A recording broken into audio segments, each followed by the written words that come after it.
Hello, Divine Ones. Welcome back. Thank you for stopping by, spending a little time with the real me. Today, I'm here to share some personal thoughts, feelings, and emotions with you. I'm still going to categorize it under, you know what? No, I'm going to change it. I'm not going to do, this is not an art of surrender message. This is a heal with me message, but I'm not using the oracle cards. I'm just sharing with you what I'm guided to share.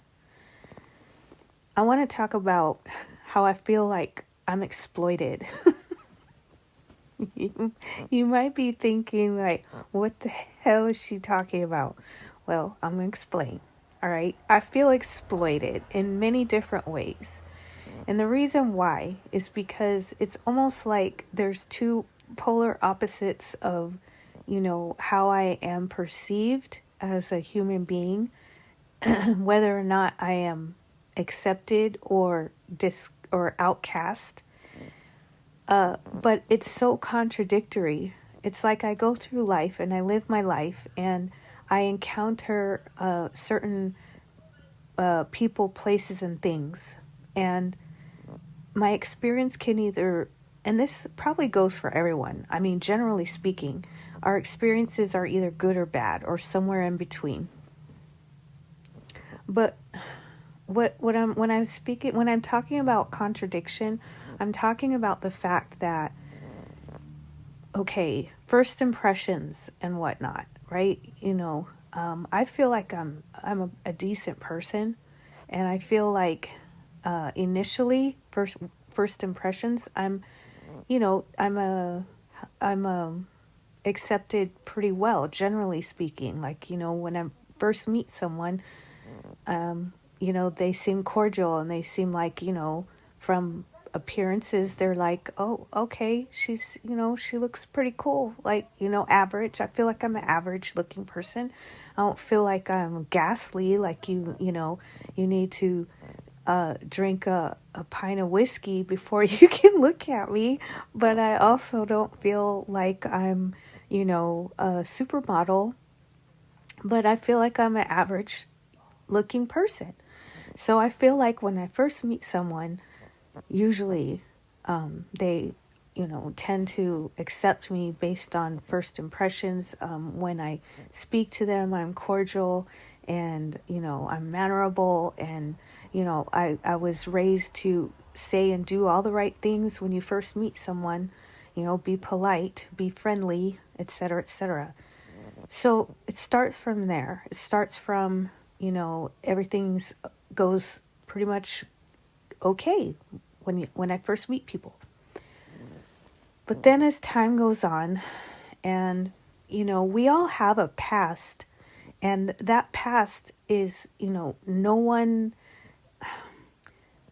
it doesn't matter who you meet, like in the present moment, everyone has a past, and it can consist of, of good and bad experiences and everything, but those past experiences shape who you are in this present moment, who you have become today, right? And they have some impact on who you are becoming. If you're doing your healing work, etc., to become the best version of yourself or the highest version of yourself, that's great. You're doing the right thing. You're on the right path. You're on the right track. But I want to talk about the good things. Like, what do some people think that you've been doing the past however many years old that you are? So in my case, I'm not going to reveal my true age, but let's just say all these years that I've been alive, what do these people think that I've been doing? They have no clue. Of course, why would they? They don't know who I am. They don't know me. They just met me. But for the most part, I feel like most people spend time, as they grow up, their parents raise them, with certain values and things like that. They go to school. They make decisions and choices of what they're going to do, what path they're going to take when it comes to their career or higher education or whatever, whatever. Their hobbies, all that stuff, right? So why is it that people, that reality, that fact doesn't seem to enter someone's mind? They basically assess who you are right now today without taking into consideration anything that has contributed your entire life to you becoming the person that you are today. None of that is taken into consideration. It's almost like that, okay, I don't know if you've heard the quote, don't judge me, don't judge a book by, or don't judge me based on the chapter you walked in on. The story, don't judge my story based on the chapter you walked in on, something like that. Anyway, it's basically saying, like, don't judge me based on what you know about me when you just met me. And I'm like, okay, so when someone decides to judge me or criticize me in a negative way, and whatever their issues are, because I know that there are reasons for criticizing me and judging me, being hateful or jealous or any of those negative shadow traits, is their own personal issues, right? And usually it comes down to some type of triggering, like some trigger that happen to, that make, this person becomes triggered for whatever reasons, okay?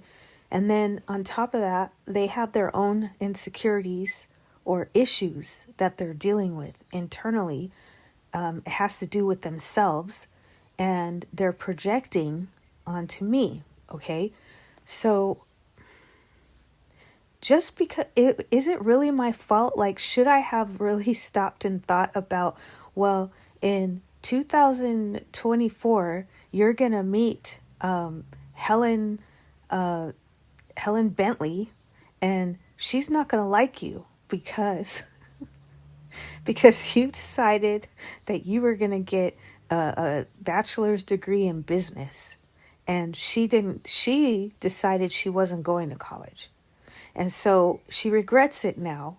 And so when you meet 𝓗𝓮𝓵𝓮� in 2024, maybe you should just scrap going to school, because 𝓗𝓮𝓵𝓮� is going to be upset. Okay? She's going to be pissed. She's going to hate you because you have a college education. I don't want to hurt 𝓗𝓮𝓵𝓮�'s feelings, so I'm just, you know what? Yeah, well, let's just pass on college. That is how ridiculous these people are when they decide that they're going to be your arch enemy, and they're going to compare themselves to you, and they're going to, the outer world, like they're going to determine that you are better than them for whatever reason, okay? And then whatever effed up reason, and then they're going to decide that they're going to prove me wrong and they're going to compete with me, and they're going to put me in my place, and they're going to prove to me that they are better than me. And everyone else, they want everyone else to know this, okay? All this is going on.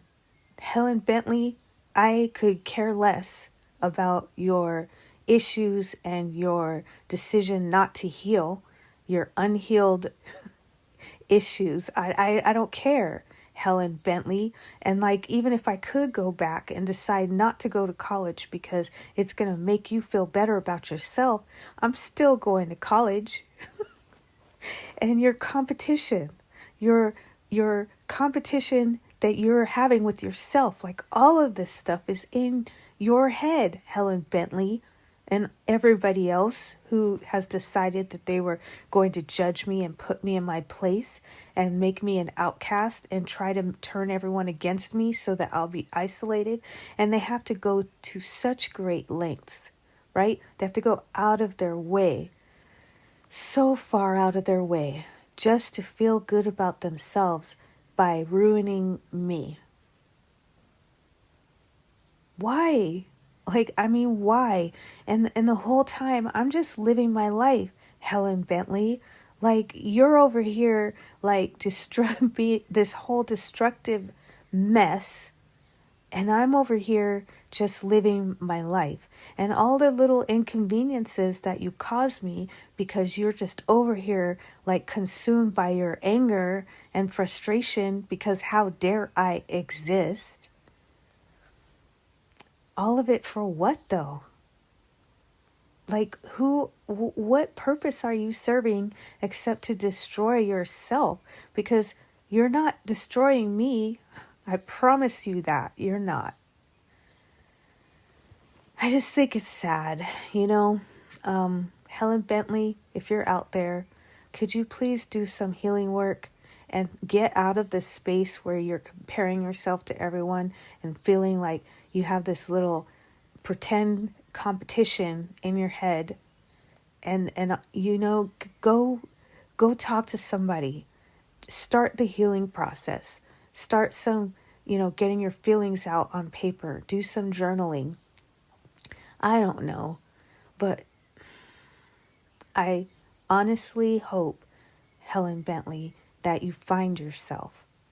Because when you do that, when you find yourself and you start on your healing journey, you will have no desire to even care about me. Like, you won't care. You will not notice or care about me. Like I don't notice or care about you. I care what happens to you because you're another human being and you deserve that much. But for all of the turmoil and destruction that you've caused to my life, no, I really don't care about you. And I'm putting it politely. So that's all I have for you guys today. Love. Talk soon.